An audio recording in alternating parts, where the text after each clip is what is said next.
Would you like to add the most common phrasal verbs to your vocabulary? Well, that's what you'll do in this video. Welcome back to JForrest English. I'm Jennifer, and today you're going to learn the most common phrasal verbs with pull, take, and get. Plus, you'll complete quizzes along the way. Let's get started. First, let's review the most common phrasal verbs with pull, and at the end, you'll complete a quiz. To pull off a task. When you pull off a task, it means that you successfully completed a difficult task. For example, let's say that your boss asks your team to double their sales by the end of the month. That's a difficult task. So you might say, I don't know how we'll pull this off. How we'll complete this difficult task. I don't know how we'll pull this off. But let's say you do double your sales. After, you can say, I can't believe we pulled it off. I can't believe we did it. We completed this difficult task. And often, to reassure someone when they're completing a difficult task, you can say, don't worry, I know you'll pull it off. You'll pull it off. You'll complete this difficult task. To pull up a document, this is a must-know phrasal verb because when you pull up a document, you make that document visible on your device. It could be a computer, laptop, phone, tablet, it doesn't matter, but it has to be a device. So if you're in a meeting, you might say, give me a second to pull up that report. Give me a second to make that report visible on the screen. Now, you can also use this with social situations. You might be having coffee with a friend and then you pull up some vacation photos. You make those photos visible on your screen and you share them with your friend. And it's very common to hear this when you're calling any sort of customer support or client support. Let's say you're making a dentist appointment. They're going to first say, can I have your name, please? And then they'll say, give me a second to pull up your file. Because on your file, it's all the important information. But they need to make that file visible on their screen.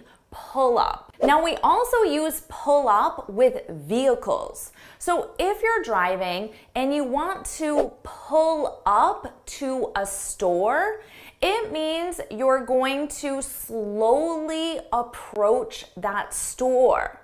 Now, you may or may not stop.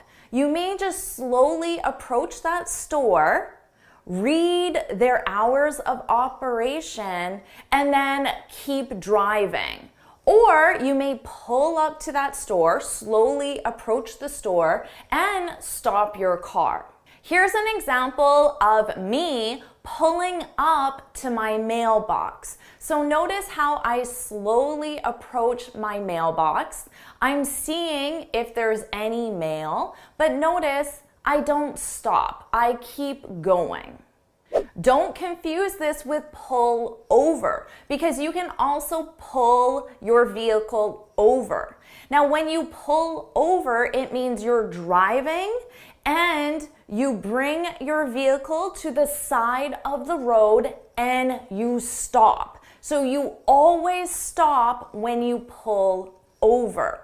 So if you're in a taxi or an Uber, you might say, oh, you can pull over by the green house. You can take the car to the side of the road and stop by the green house. Now, we also use this with the police because if you're driving and you hear a siren behind you, well, you have to pull over. You have to bring your car to the side of the road and come to a complete stop. So here you can see me pulling over next to the mailbox. I'm coming to a complete stop. Now, you can also pull in and out of a parking spot or a garage or some enclosed space for your vehicle. So when you enter the parking spot or garage, you're pulling in. I'm pulling into my garage. And when you exit, you're pulling out. You're pulling out of the parking spot or pulling out of the garage.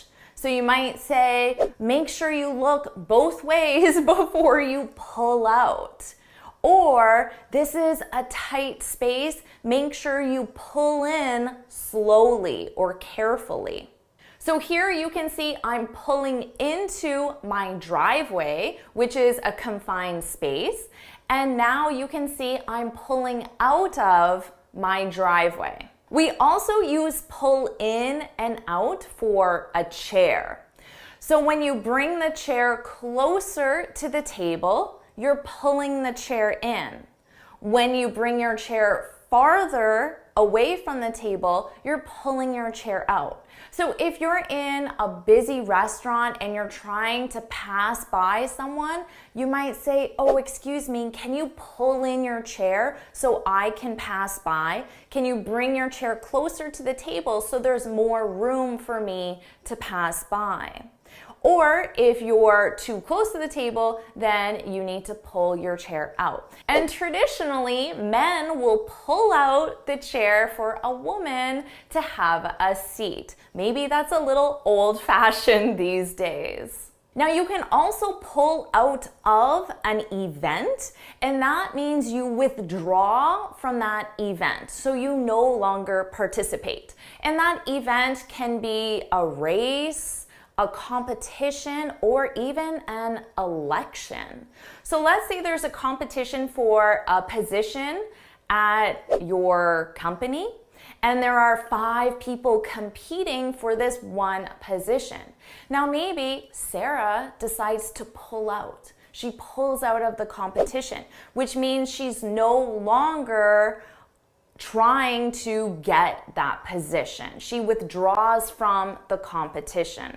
Or maybe you're competing in a marathon, but you hurt your leg the week before, so you have to pull out of the race. You can also pull something apart, which means something is a whole, and then you separate it into individual pieces, which is to pull apart. So something simple like an orange or a grapefruit that has individual pieces, you can pull it apart. You can also pull apart electronics or more complicated things as well. To pull oneself together, this is a great one. This means to regain your composure after you're upset, worried, anxious, or in an extreme emotional state.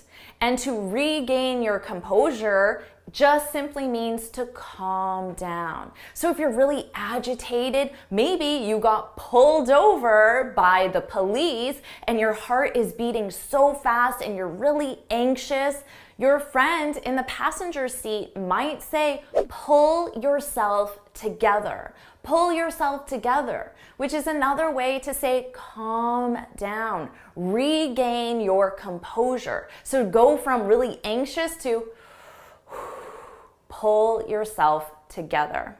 To pull through means to survive or to successfully recover from an illness. So we use this in a health context. So let's say that Greg had a major heart attack, but thankfully he pulled through. He survived that major heart attack.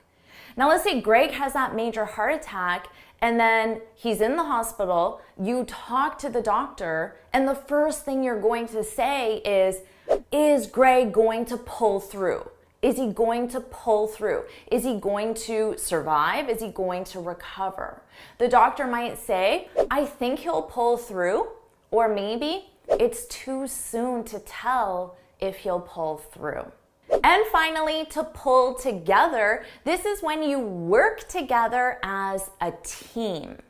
So remember that team had to double their sales by the end of the month? Well, they pulled together to pull it off, to complete that difficult challenge. And after, the boss might say, I'm really impressed by how your team pulled together. It's amazing that everyone pulled together to pull it off. Now you know the most common phrasal verbs with pull. Are you ready for your quiz? Here are your questions. So now hit pause and take as much time as you need to complete the quiz. And when you're ready, hit play to see the answers. How did you do with that quiz? Well, let's find out. Here are the answers. Hit pause, take as much time as you need to review the answers. So how did you do with that quiz? Share your score in the comments, and what was your favorite pull phrasal verb? Share that as well. And now let's move on and talk about phrasal verbs with take. To take off. This is used when a flight leaves the ground. For example, tomorrow my flight takes off at 7 a.m. Or what time did your flight take off? So this is another way of simply saying, what time did your flight leave? Now we also use this phrasal verb to talk about a person leaving a location. So you might be at a party and it's getting late, you have an early meeting, and you say, thanks for the party, I'm going to take off. I'm going to leave. Or someone might ask you, what time did you take off last night? What time did you leave?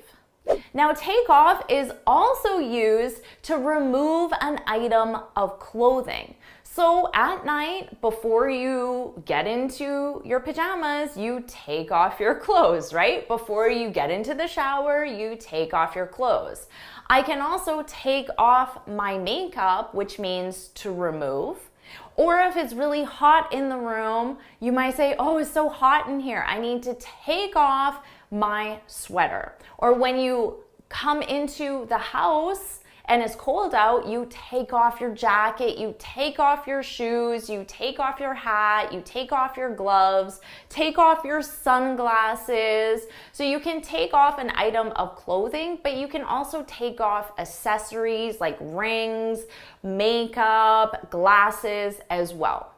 Take off can also mean to become successful. For example, after I improved my English speaking skills, my career really took off. My career became successful. My career took off. Or I could say overnight, my YouTube channel took off. My YouTube channel became successful. So many different phrasal verbs with take off, but they're all commonly used. So make sure you learn all these individual meanings. To take after someone.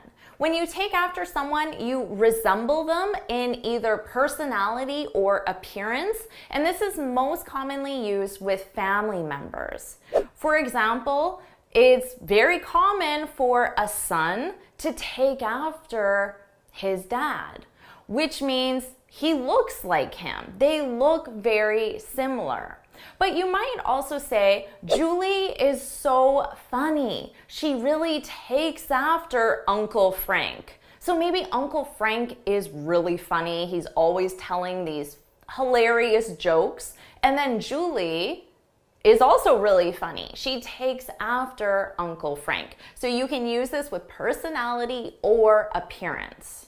To take apart. When you take something apart, you disassemble it. So it goes from being whole, one complete item, and then you disassemble it into individual parts. So if your car isn't working, you might take apart the motor or take apart the engine to try to figure out what the problem is. You might also take apart a desk or take apart a bed when you're getting rid of it, when you're removing it from your home, because it's easier to move when it's in individual parts rather than one big structure. To take back. When you take something back, it means that you return a purchased item to the store for a refund. So let's say you bought a pair of shoes at the store, you come home and you realize they don't fit very well or you just don't really like them, well, you can take them back. So you go to the store, you return the shoes, and you get your money back. Now, we only use this when you physically go to the store. So with online purchases, we actually don't use the phrasal verb take back. So if you order something from Amazon and you don't like it and you want a refund, we simply say, I returned the shoes I bought from Amazon, or I sent back. I sent back the shoes. So just keep that in mind. We only use take back when you physically go to the store. You can also take someone back, which means you reunite a previous romantic relationship. So let's say that Rob and Julie were a couple last year, but then they broke up. They ended their relationship. But then Rob, he begs Julie, please take me back. Please accept me again as your romantic partner. Please take me back. But Julie's friend might say, don't take Rob back. Why would you take Rob back? You shouldn't take Rob back. To take on. When you take on a project or a task, it simply means that you accept that project or task. For example, your boss might ask the team, who has time to take this on? Who has time to take on this new project or this new client? And you might say, I can take it on. I can take it on. So you accept that responsibility for that job. You can also take over a responsibility, a project, a task, which means that you assume responsibility from another person. So let's say Julie took on the project, but then Julie decided to go on a 3-week vacation. So your boss might ask you to take over. So the responsibility goes from Julie to you. Hey Maria, can you take over this project while Julie's on vacation? Or it can be, can you just take over this project? So it can be permanent, it becomes your project permanently, or it can just be a temporary situation while someone is sick or on vacation. To take someone out. When you take someone out, it means you invite them for an activity such as having a meal together or going to the movies together, but you pay for that activity. For example, let's say it's your birthday. Well, your husband, your best friend, your mother, your sister might take you out for dinner, which means they invite you for dinner and they also pay for dinner. That's the important part. Or they might take you out for a nice night at the movies and you go to the movies together, or maybe to the amusement park. So you can do other activities, but it's mainly used with meals. So maybe your friend says, why would you take Rob back? Why would you take Rob back? He didn't even take you out for your birthday. Oh, he didn't invite you out for dinner and then pay for that meal. You can take up a new hobby or activity, which means you start that new hobby or activity. So you could tell your friends, I decided to take up karate, which means you decided to start karate lessons as a new hobby or activity. Or your friend might say, I didn't know you took up dancing. I didn't know you started dancing as a hobby or activity. So now you know the most common phrasal verbs with take. Are you ready for your quiz? Here are the questions. So go ahead and hit pause, complete the quiz, take as much time as you need, and when you're ready, hit play to see the answers. How'd you do on that quiz? Well, let's find out. Here are the answers. So hit pause and review these answers to see how well you did.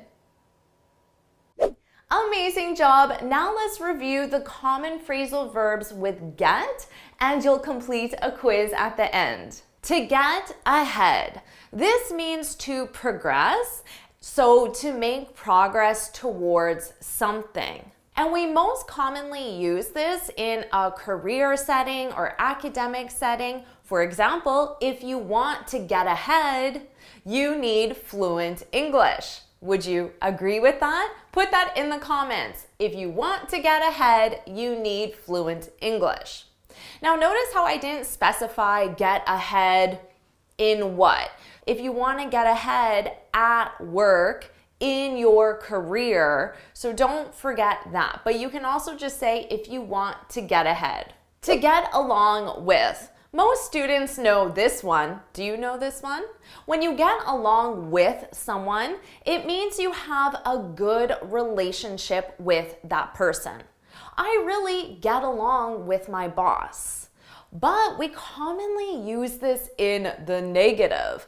I don't get along with my boss. So you can use it in both the positive or the negative. So which describes you? I get along with my boss. I don't get along with my boss. To get away. This means to escape. So you can use this in two contexts. The criminal got away. So that means he escaped. The robber got away. He stole my car and he got away. He escaped. But we also use this more in the sense of to escape from your daily life, the difficulties of your daily life. Oh, I really need to get away. Work has been so busy. I don't get along with my boss. I need to get away. Another common phrasal verb with get away is to get away with something. And that something is negative. For example, she got away with the crime.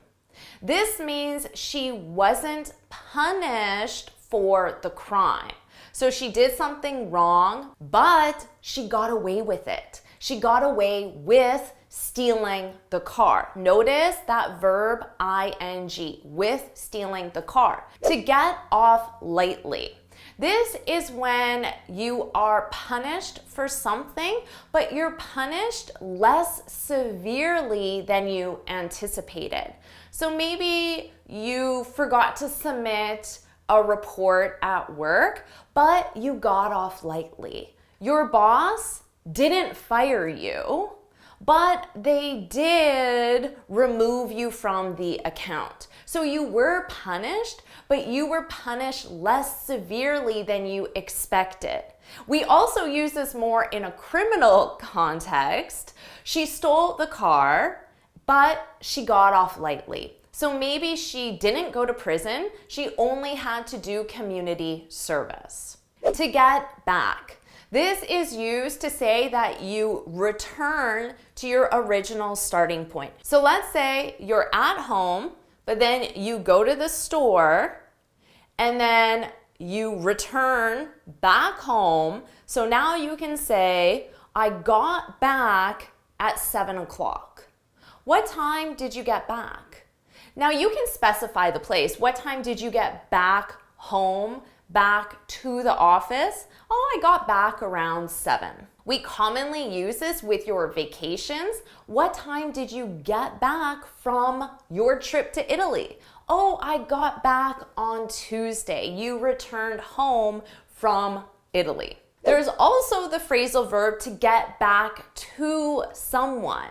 You might say, oh, I really need to get back to John. When you get back to someone, it means you respond to that person. So if I say I need to get back to John, it means that John contacted me, but I have not replied. So maybe he asked me a question and I have not answered his question. I need to get back to John. Or John might say, when are you going to get back to me? When are you going to respond to my question? When you get back into something, it means you continue doing something that you stopped for a period of time. So let's say you decided to learn how to play guitar or piano, and you play guitar every week for months and months and months. And then you stop playing guitar. You get very busy at work. But then work is no longer busy, so you say, oh, I need to get back into guitar. I need to get back into my guitar lessons. So maybe you could use this with your language lessons. I need to get back into my English language class. Are you enjoying this lesson on phrasal verbs? You are probably a little bit confused as well because there are just so many phrasal verbs in English. And if you want to become very confident with phrasal verbs, then I want to tell you about the Finally Fluent Academy. This is my premium training program where we study native English speakers on TV, movies, YouTube, and the news so you can learn the most common phrasal verbs, idioms, and expressions very quickly and easily. Plus, you'll have me as your personal coach. So you can look in the description to learn more about becoming a member today. Now let's continue on with our next get phrasal verb.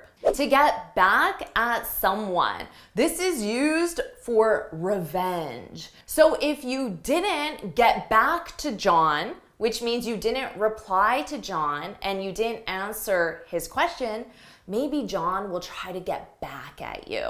He'll try to get revenge on you. So maybe he'll tell everyone that you're not very helpful. And that's how he gets back at you. To get behind someone or something, this is when you support someone or something. So let's say your company has a new policy on their dress code and you like the policy. You can say, I can really get behind that policy. You support that policy. To get by. This is when you have just enough resources to survive. We most commonly use this with financial resources. So you might say with inflation, I can barely get by. So it means you can pay your bills, pay your mortgage, buy groceries, but just enough. At the end of the month, you have $1 or $2 left in your account. I'm getting by.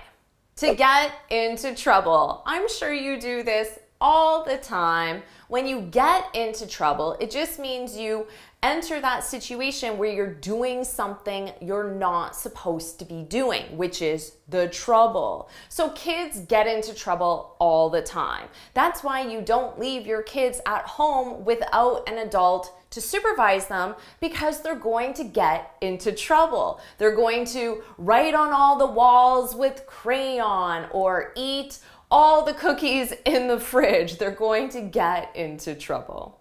To get on, this is when you board, which means to enter certain vessels, certain methods of transportation. So you can get on a plane, a train, a boat, or a bus.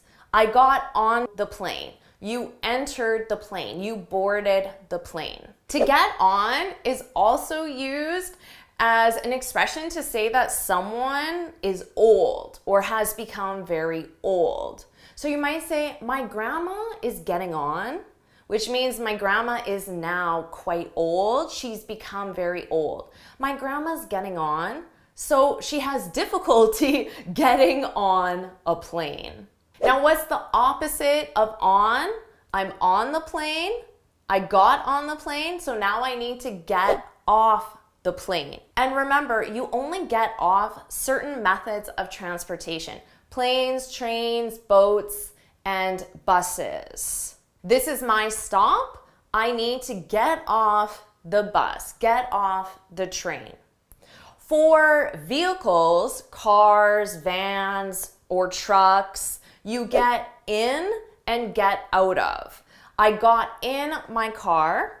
I got out of my car. So don't confuse those two. We also use get in when you enter a room in a building or enter a house or a location. So this is very common at work. A coworker could ask you, oh, what time did you get in? They mean, what time did you enter the office? So you can also use it to mean, what time did you start your work day? Because when you enter the office building, technically you've started work. So what time did you get in is another way of saying, what time did you start work? Now in this case, although the opposite of in is out, we have an expression to get off, which means to end work for the day. So someone could ask you, oh, what time do you get off today? What time do you usually get off? What time are you getting off tomorrow? This means, what time do you finish work? Do you end work just for the day? To get out is also used as an expression of disbelief. So let's say your friend tells you, I won the lottery. Get out. Get out. Get out of here. Get out of town. So you can add get out of here, or less commonly, but still common, get out of town. It's just to show that I can't believe it. What? Get out. Get out. So if your friend says something very shocking or surprising, I'm moving to Antarctica. Get out. Get out of town. Why? Why are you doing that? When you get out of something or get out of doing something, it means you avoid doing something unpleasant. So I could say, I need to get out of cleaning the garage because that's unpleasant and I don't want to do it. To get together, this is when people organize socially. They join each other socially. So I might ask, what time are we getting together tonight? So what time are we going to meet each other, join each other, and have dinner, have a cup of coffee, go for a walk, do something social? Now, if you specify the noun, you need with. What time are you getting together with your friends tonight? You probably know this one, to get up. What time do you get up? This is when you leave your bed in the morning, first thing in the morning. So what time do you wake up? This is when you open your eyes. But then get up is when you actually leave your bed. So I wake up at 6 a.m., but I don't get up until 6:30. But how about this one? Get up to. What did you get up to last night? This is a common way of simply asking what someone did. Oh, what did you get up to last night? Oh, not much. I watched a movie. We also use this one, though, to imply that someone is doing something wrong. My kids are always getting up to no good. This is the same thing as getting into trouble. But in a general context, oh, what did you get up to last night? It's what did you do last night? To get across. This is to communicate your idea successfully. So as a non-native speaker, you might say, I have a hard time getting my ideas across. I have a hard time communicating successfully. And if you have a hard time getting your ideas across, someone might ask you, what are you getting at? What are you getting at? This is another way of saying, what are you trying to communicate? What do you mean? So if you're trying to explain something, but the other person doesn't understand, they can say, what are you getting at? Now, to get at can also mean to successfully reach something or find something or obtain something. So let's say I have a shelf and I have a hat on a very high shelf. I might say, I can't get at my hat. I can't reach my hat. To get rid of. This is when you throw away, so permanently remove unwanted items. So remember I said I wanted to get out of cleaning my garage. because there's so many things I need to get rid of. There's so many unwanted things in my garage that I want to permanently remove. So maybe once a year, you can go through your entire house and get rid of things. Get rid of unwanted things. To get wound up about something is when you get really angry about something. So let's say your father doesn't like politics in general. So every time he sees something in the news about politicians, he gets wound up. He gets really angry. But you might say to your dad, get over it. Get over it. To get over something is when you tell someone they shouldn't have strong feelings towards something else. And those strong feelings are usually negative feelings. So if your dad gets really wound up about politics, you can say, oh, just get over it. It's not a big deal. You can, of course, get over someone. Do you know this one? When you get over someone, it means you no longer have romantic feelings for that person.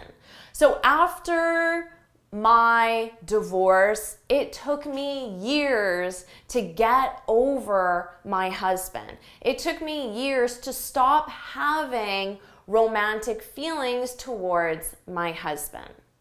Now, someone could say, get over it. Stop being upset about the situation that you're no longer with your husband, but that might be a little insensitive. You can also get over an illness, which means you recover from an illness. It took me weeks to get over my cold. It took me weeks to recover from my cold. To get around, this is how you travel within an area. So if you're a tourist, you might Google, what's the best way to get around New York City? And of course, it's not by car. You don't want to get around by car because the traffic is terrible. So walking is the best way to get around, or taking the subway is the best way to get around New York City. When you get around to something or to doing something, it means you finally do something after not doing it for a long period of time. So let's say I was trying to get out of cleaning the garage because I didn't really want to get rid of all that unwanted stuff. But I finally got around to cleaning the garage. So I finally cleaned the garage after a long time of not cleaning the garage. To get it together is when you take control of your life or your emotions. So let's say your friend is really upset because she broke up with her husband and she has not gotten over him. And you want to tell your friend to just get over it. But instead, you tell your friend, get it together. Get it together. You need to take control of your emotions because your friend is crying all the time, or she's really upset, she's really moody, angry, not pleasant to be around. And you tell your friend you need to get it together, which is a little bit of tough love, but sometimes it's necessary. There are many phrasal verbs with get through that have different meanings. When you get through something, it means you endure or deal with a difficult situation. It was really difficult for me to get through my father's death. So my father died. Obviously, that's a difficult situation. Hopefully you don't say get over it because that would be very insensitive.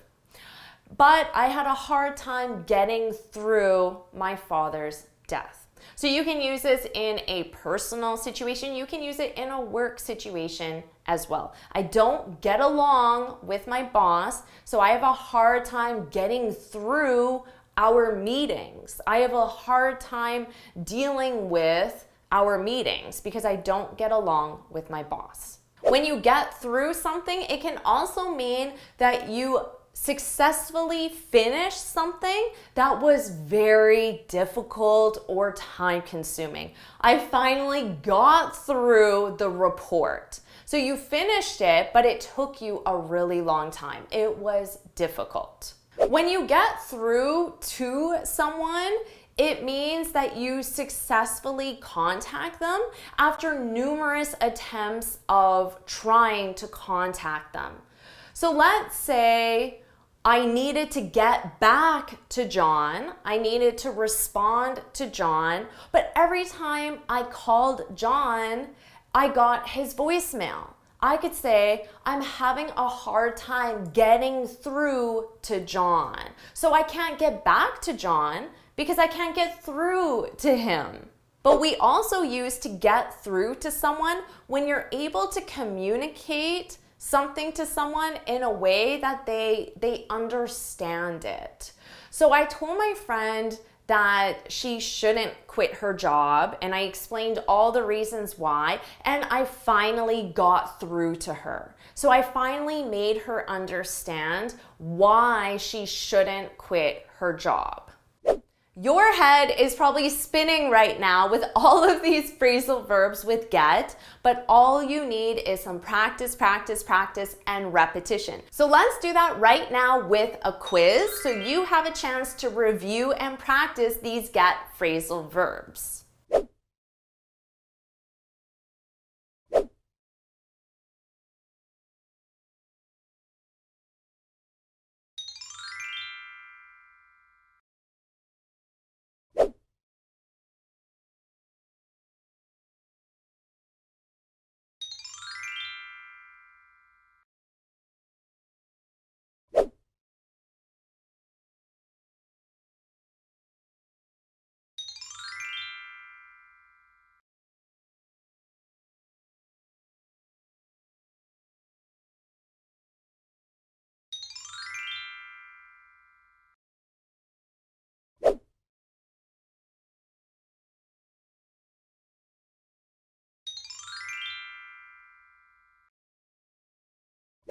So how did you do with that quiz? Don't worry if it was difficult. Again, you just need to practice. So review this video again multiple times. Try that quiz again. But share your score in the comments so you can come back and see how much you've improved. And share your favorite phrasal verb with get in the comments as well. And before you go, you can get this free speaking guide where I share 6 tips on how to speak English fluently and confidently. You can download this for free from my website right here. And you can get started with your next lesson right now.